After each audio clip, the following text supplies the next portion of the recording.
Alright, so let's take a look at the course syllabus. By the way, this can be found on the course homepage under the Getting Started area.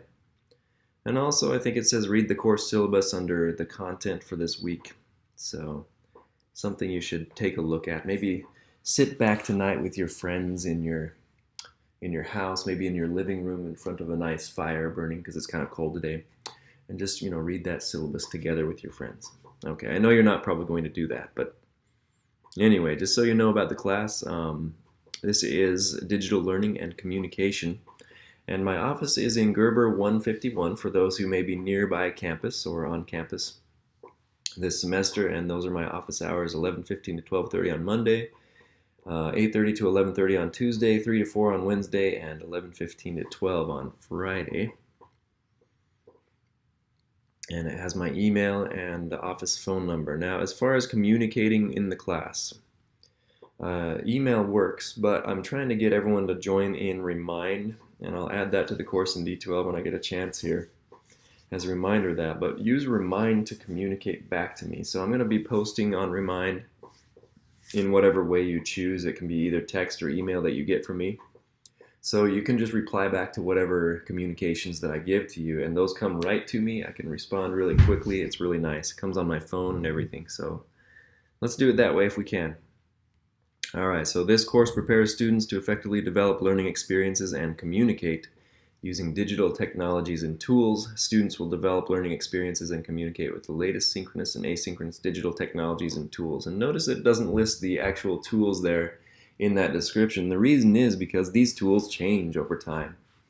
They don't change too quickly. I mean, you don't have to throw everything out that we taught last time, but things do change quite quickly. So there are different tools and technologies that come out over time, and I try to cover what's newer in each class.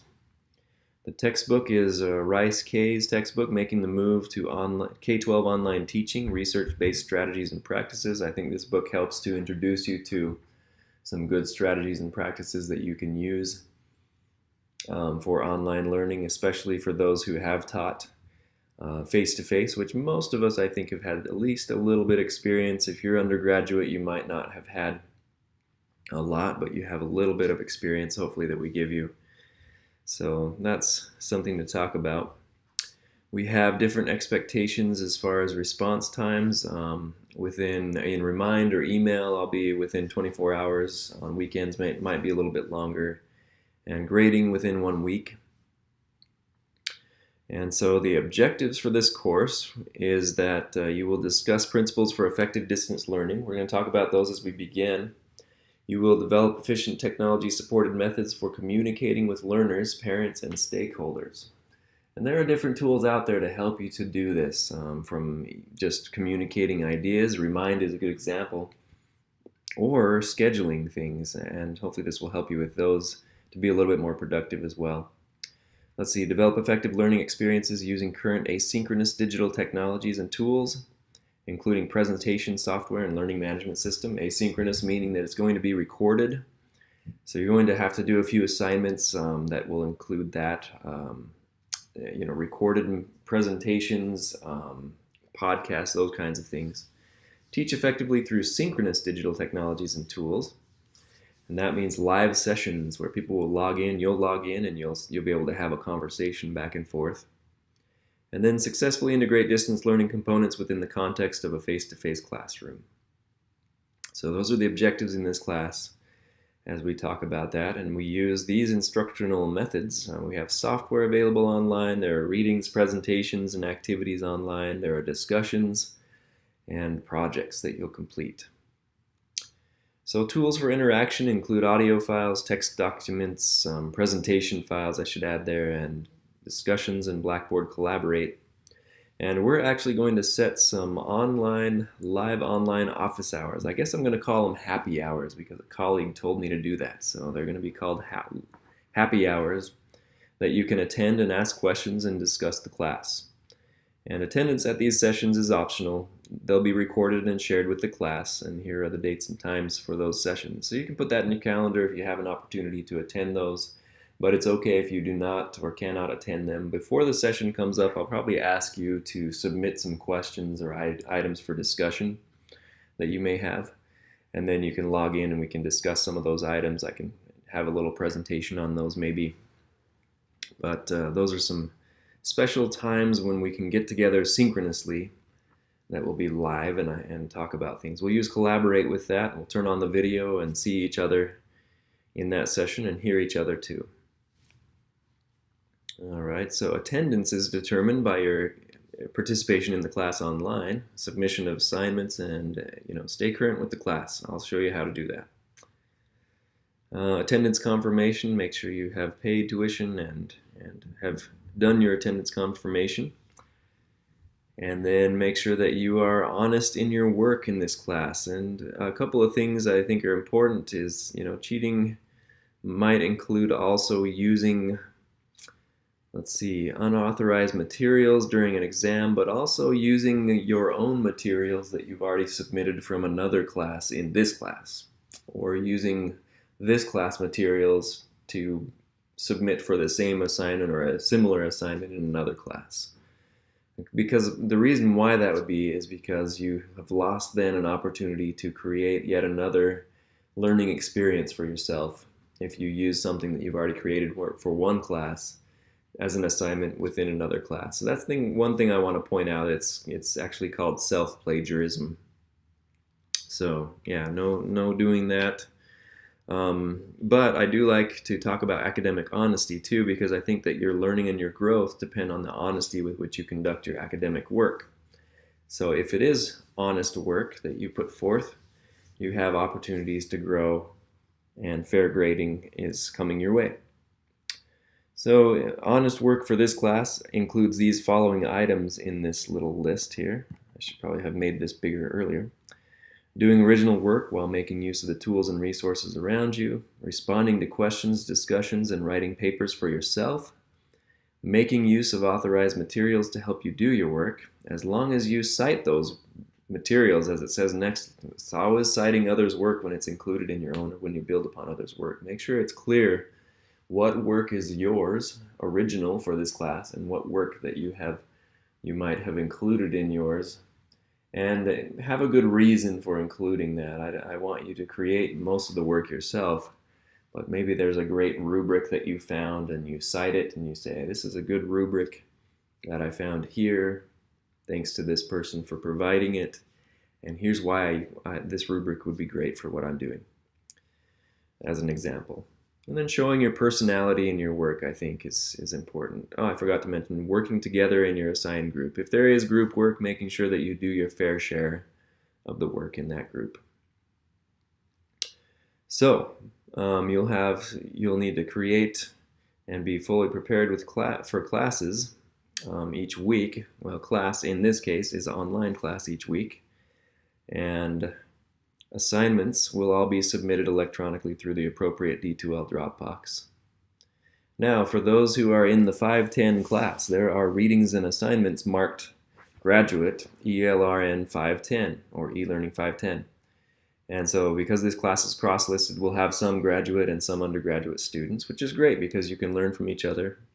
So what I want you to do, though, is to take a look at those ones that say graduate 510. If you are not a graduate student, you don't need to do those. I guess you could always do them, but you're not required to do those.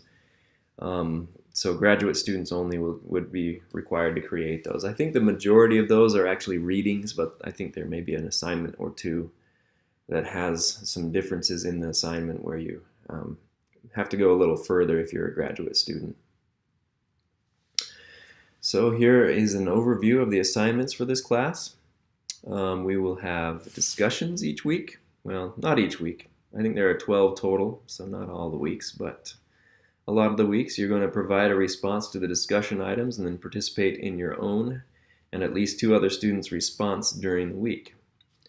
So you're going to post an initial response by Thursday of the week, so don't forget that, Thursday of the week, because I'm going to grade accordingly. If it comes a little bit late, I'll grade it as late.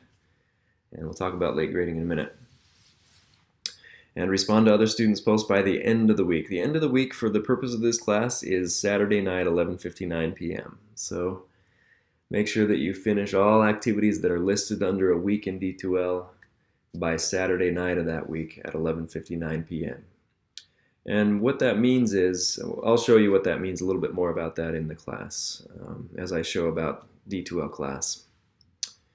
There is a distance education principles activity where you'll choose and analyze an online distance education experience that you've had using principles of effective distance learning. There's a communicating with students and parents digitally where you'll set up a method for communicating digitally with parents or students using a technological tool, and you'll test this with other students in the class.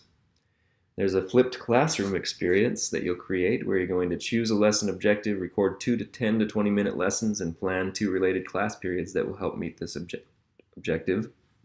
And with flipped learning, remember, you have basically the recorded class that students watch at night for their homework, and then the homework, or what you would have had as homework before, is what they actually come to class to do. So they do kind of their work in class with you there and with each other there. And they watch the lecture or the presentation portion at night. So it flips the classroom in that way. So you have an opportunity to develop something like that. There's the graduate synchronous lesson, designed to present a 20-30 minute distance technology lesson to meet an objective synchronously to another student or group in a different location. And that is for graduate students. And then there's a synchronous lesson, designed and present a 15 to 20 minute distance technology lesson to meet an objective and record the lesson.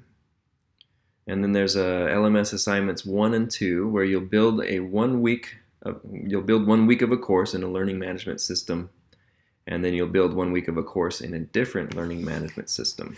So you're going to have to upload a bunch of activities for students to do as if you were going to have actual students come and take your online course. So how do you do this? Well, submit them in the assignments in D2L in the correct Dropbox. And late work. Okay, late work is given a penalty of 15% off the full grade for the first week, and then 25% off for the second week. And then assignments that are more than 2 weeks late will not be accepted for any credit, so be aware of that. You won't be able to get credit for an assignment that's more than 2 weeks late. So assignments have to be turned in on time, especially in an online class. It's too easy for students to get left behind if you get a little bit late, so just make sure you are not late in your assignments. But, however, there is a good thing. If you are unsatisfied with the grade you received on an assignment that you handed in on time, you have the opportunity to improve it based on instructor feedback and hand it in again within 1 week of receiving feedback for another review. So if you handed in something on time, maybe you just missed it, you don't have the opportunity to do that, well, you can resubmit the assignment within a week after I get the assignment back to you. And I'll grade it again, look at it again. Now, if you hand in an assignment late, though, you do not have this option to resubmit. So there's another reason to make sure that you're on time with your handing in assignments. The option to resubmit is not given for discussion assignments, simply because, it's happening during that week, and you have to be part of the discussion during that week. The Synchronous Lesson 2 or the LMS Assignment 2. So you don't have the option to do those because those are more of a summative assignment where I see really what your knowledge is. Where are you as far as how you do these things. And there's the grading scale. Make sure you are playing an active role in the learning process. If you have disabilities for which you need accommodations, let Ms. Dusiak know. And I think that's about it as we start this class. You can find the full schedule of all activities for this class in D2L under the Content tab. And you'll follow this schedule every day of the class, and I have another video that will show you about that.